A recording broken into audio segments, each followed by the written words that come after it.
call me Mystic Mike because I predict these things. Luana Santos takes on Tainara Lisboa this Saturday at UFC Fight Night Vegas 106. And this is an evenly matched fight. You know, Luana Santos, only 25 years old, 8-2 in her career, taking on Tainara Lisboa, who's 34 years old and 7-2. So similar records, but Luana Santos is going to be much younger than Lisboa. She's been in the UFC since 2023. This will be her 5th fight, whereas Lisboa, not as much experience in the UFC.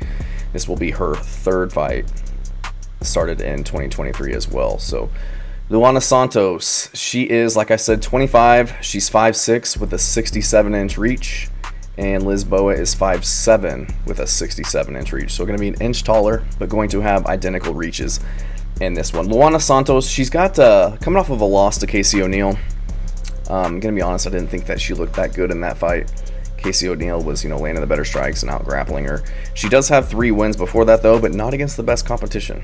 Maria Agapova got the rear naked choke. Stephanie Egger got the decision, and then got a TKO over Juliana Miller. Luana Santos, she's, she will stand and throw, but she's more of a grappler type. She's a black belt in judo. Been a black belt since she was like 18 years old.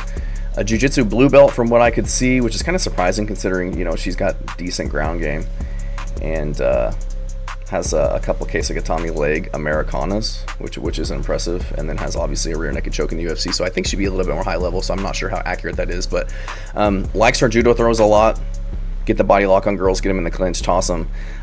Not the most technical striking, honestly. She kind of ducks her head and throws her punches, kind of wings, clubbing right hands. Just seems like she kind of closes her eyes and throws. She's not very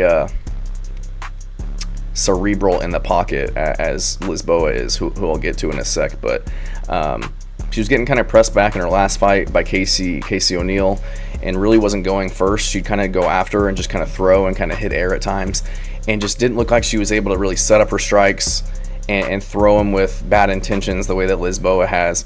It kind of looked like she was just trying to keep Casey O'Neill off of her, looking for an opportunity to shoot a takedown or look for a judo toss. She was just kind of reacting to her the whole fight. But taking on Tainara Lisboa, she's not going to be able to do that. Lisboa is a 2-time world Muay Thai champion. She's just a very technical striker, throws nasty knees in the clinch, just very tenacious on the feet, stalks her opponents down, throws really fast combinations. Doesn't move her head that well at times, which, I get like a traditional Muay Thai stance, throwing a lot of kicks. She kind of stands a little tall and looks to just dodge punches as they come in or evade with her footwork, but very sharp in the stand-up.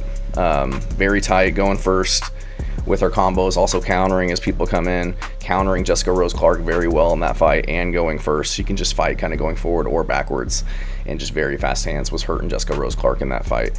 And throws really straight punches, doesn't loop them, whereas at times Luana Santos loops her punches. I feel like Lisboa will be able to kind of read that and hit her first, or go down the pipe while she's looping. And she's got a good chin, keeps her guard up, just very, very defensively responsible with crispy combos, and all around a very good, very good technical stand-up fighter, a much better striker in my opinion. So I think this fight's gonna be determined by who can fight or take the fight where they want it. Lisboa, obviously, she's gonna want to keep it on the feet, although she does have decent grappling. She's a jiu-jitsu purple belt. She has a 70% takedown defense percentage, and has really good takedown defense for being a Muay Thai fighter. She does a really good job at digging underhooks when people shoot in, and then she'll utilize her knees in the clinch. And was doing really well in the wrestling department in her last fight against Ravina Oliveira, I think it was, and then also was winning the grappling engagements against Jessica Rose Clark when she would shoot, because she couldn't really hang on the feet. So I'm going to go with Lisboa in this one. I think she can keep it on the feet. I think she's, like I said, the much better striker. She is older at 34, but she doesn't look 34. She doesn't look like she's slowing down. I would never guess that she was 34 by the way that she moves and the way that she fights. And I think she'll be stronger. She's an inch taller, but I think she's a little bit more filled out. I think she's going to be the bigger, stronger fighter, which is going to help her on the ground and to defend takedowns.